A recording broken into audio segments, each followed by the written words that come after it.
Hello and welcome to episode 74 of Learn and Become podcast.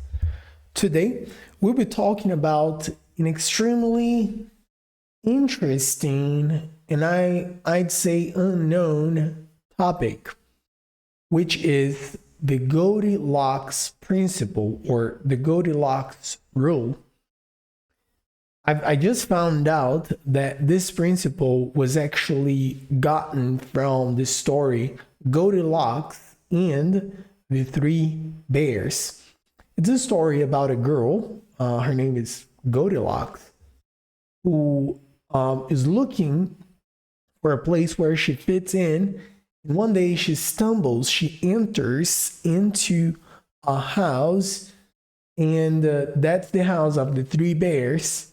And she tries 3 bowls of oatmeal, 3 different meals, and ends up that the one that fits best, the best bowl of oatmeal, is the one that isn't too hot or too cold. It's in the middle. And that's the idea of the Goldilocks principle. The idea is, in most things in life, they won't be good if they're too little or too much. Let me give you an example. Actually, this example, I got it from a video from Matt Diavella, which is a YouTuber. He's actually the producer of the Minimalist documentary on Netflix. But anyway, he's a video maker, and he said that if you play tennis against a 5-year-old, it's going to be too easy, and you will lose interest just because it's too easy. But if you play tennis against a professional player, it will get too difficult, and it's going to be hard for you to keep up with the game. So for you to continue motivated and for you to continue on towards progressing on into the development, you need to find the right spot where it's not too easy nor too hard. If it's too easy, you lose interest. If it is too difficult, you also lose interest. So what to do, right? That's the point. What to do? How do you do it? And here is the key. You should try to find this right spot, this middle ground, this place where it's not too easy nor too difficult. For example, let's say you want to run. You want to start running. If you run 1 kilometer, it might be too little. You don't even get tired. But if you run 10 kilometers, you might get too tired. It is if you can complete it. So let's say if you run 3 kilometers, you will get very tired and you will feel like you actually accomplished something because you worked hard on that. Therefore, you feel like you actually had to put in the work, and you feel good because you did something that was challenging enough to keep you motivated. So that's the point. And how to find this middle ground, right? I'm going to read some parts of James Clear's text about it. And in this presentation, in this text, James Clear talks about the Goldilocks rule. He says the Goldilocks rule, which is what we're talking about, states that humans experience peak motivation when working on tasks that are right on the edge of their current abilities. Not too hard, not too easy, just right. So let's say you have a skill that you are working on, like running, as I've just mentioned. Let's say running 1 kilometer is too easy, but running 3 kilometers is challenging, but it's right on the edge, like right on the border. It's like where you feel challenged, but you still can do it. That's the point. And he says that there's some graphs, but it's interesting because let's say a perfect example about learning English.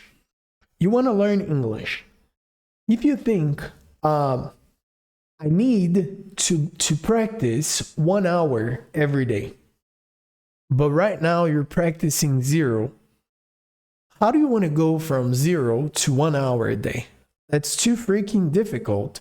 And of course, you'll not be able to make it.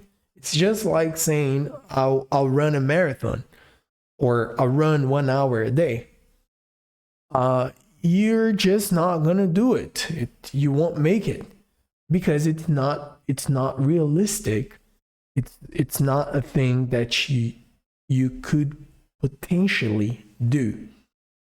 So the question is, there is a place where it's not too difficult, but it's not too easy. For example, maybe practicing 5 minutes a day seems like something too easy. But if you have the goal of doing it 10 minutes a day, it's challenging enough, it's difficult enough that will keep you inspired, that will make you want to do it because you feel that it's challenging. It's interesting enough for you to continue and for you to do it. And the Goldilocks rule is all related to motivation, all related to keeping inspired or to being motivated, inspired to pursue your goals. If something isn't interesting, how do you want to continue or how do you want to keep motivated into doing it? How do you want to do it?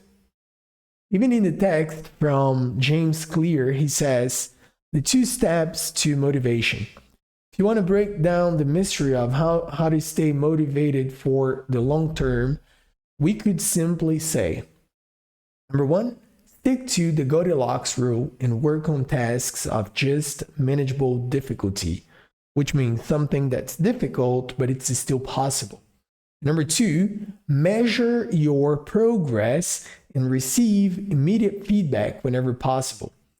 Wanting to improve your life is easy, but sticking with it is a different story. If you want to stay motivated for good, which means for life, forever, then start with a challenge that is just manageable. Measure your progress and repeat the process. Again, that's from James Clear's text.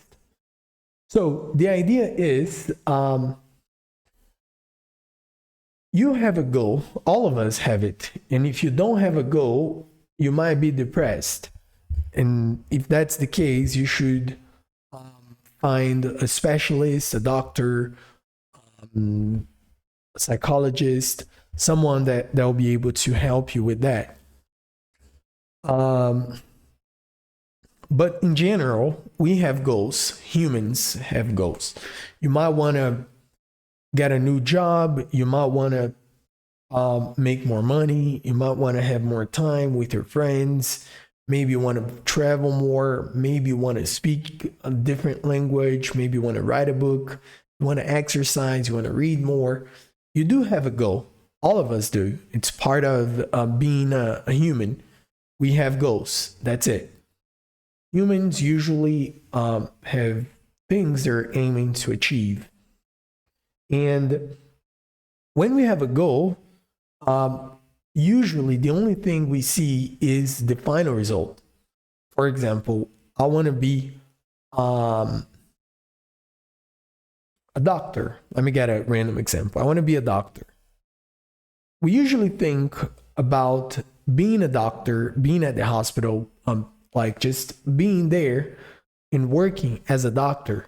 When in reality, to be a doctor, we're talking about a 10 or maybe like 12-year period where you have to go through studying, dedicating, so that you can be a doctor. But when we think like, I need to study 12 years, it's like, hell no, I don't want to be a doctor. But when you look forward and just see like being a doctor, you want to be a doctor. So how to find the middle ground, the right spot where you will transition from, I want to be a doctor, to this semester, I'll work on this to be a doctor. This week, I'll do this to be a doctor.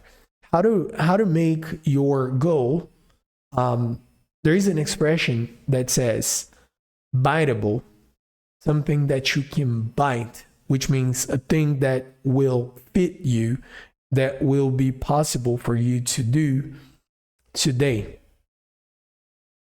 And the Goldilocks principle is related to that.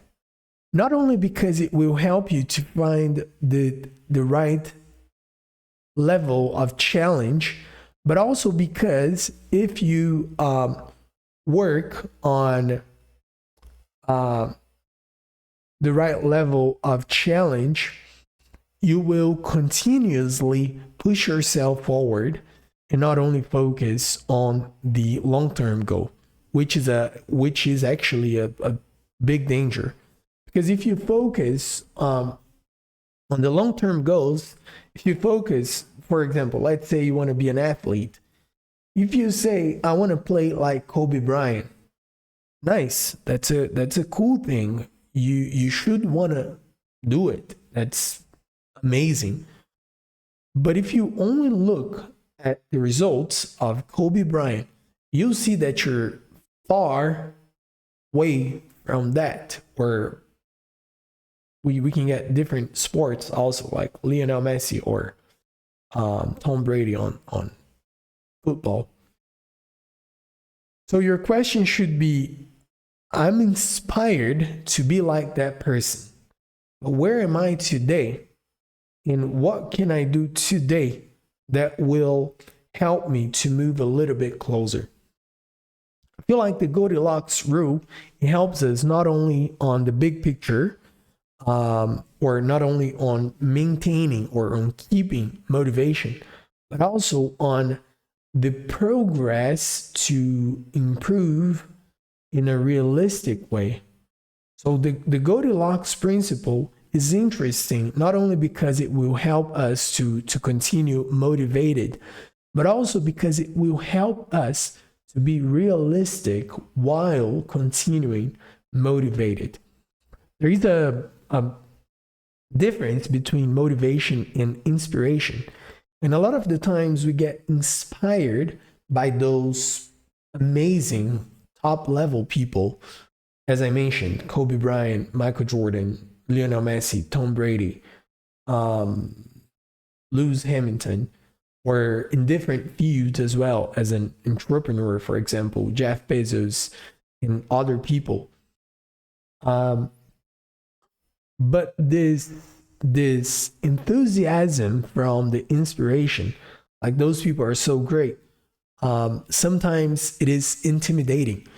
So the inspiration, like I'll be like them, or I want to be similar, or I want to do something like they do, could turn into something that's actually the contrary. Because if you see like, oh, they're too far off, then you go like, I'll never do it. So how to bring that to reality? And that's where the Goldilocks rule comes in. If you see, getting the sports example, if you see, for example, Kobe Bryant, and you're fascinated about him, and you go like, I want to shoot the ball like Kobe Bryant does, you have to ask yourself, how was Kobe's training?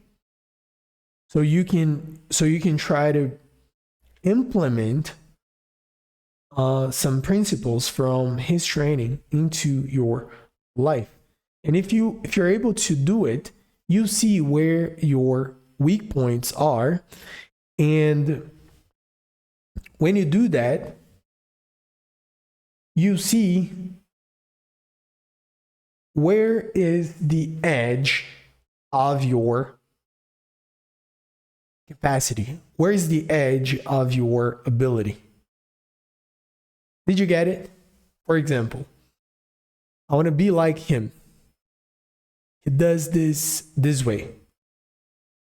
What can I do to be like him? When you try, when you practice, you end up realizing where you need to work the most. Bringing that to English. I want to speak English. Good. I can understand English. Good. When I try to speak, it doesn't work. Get someone you like. Think about an actor, a musician, somebody that's famous, because you find audio visual content, videos, podcasts, audios, movies. You find things that you can copy. So to be like that person, you copy the person.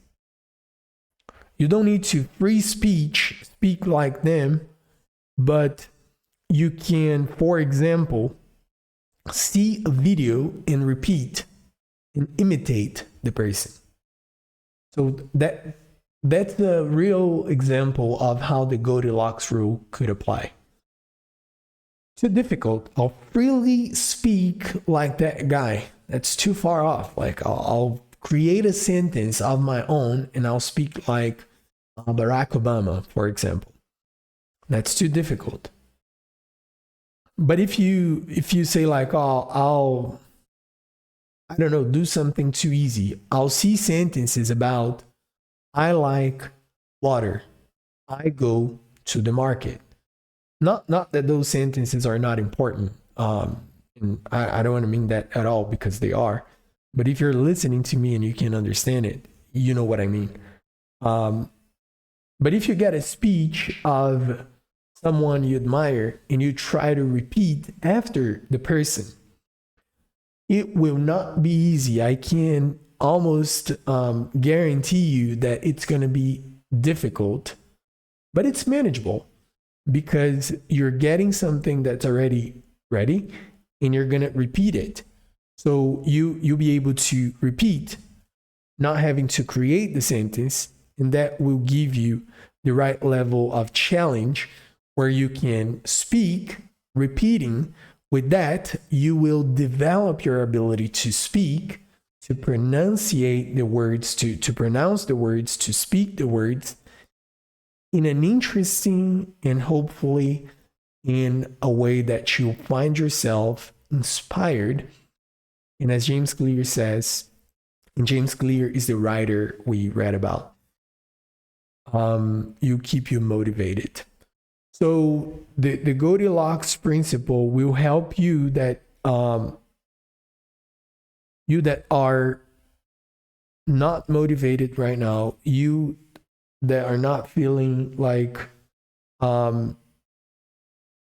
doing stuff, but it will also help you, the dreamer, the person that is very positive, very optimistic, that always look to the future with bright eyes, and you think everything is going to work and all of it. And I'm more towards that person than towards the negative, the pessimist. But it helps both. The dreamer and the pessimist, the inspired, and also the person that's not inspired right now. So when facing your next challenge, ask yourself this question: what can I do that's not so easy,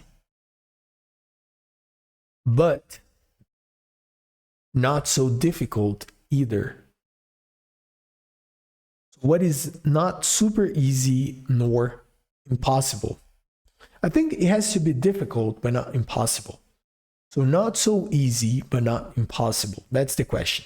What can I do that is not so easy, but not impossible? And then you'll find the right level of challenge that will keep you inspired and motivated when pursuing and going after your goals. I hope it helps you. Thank you so much for listening to this episode. This is episode 74. So that means we have over 70 episodes available for you to practice. If you liked it, you're free to listen to the other ones. And thank you very much. Have a good one.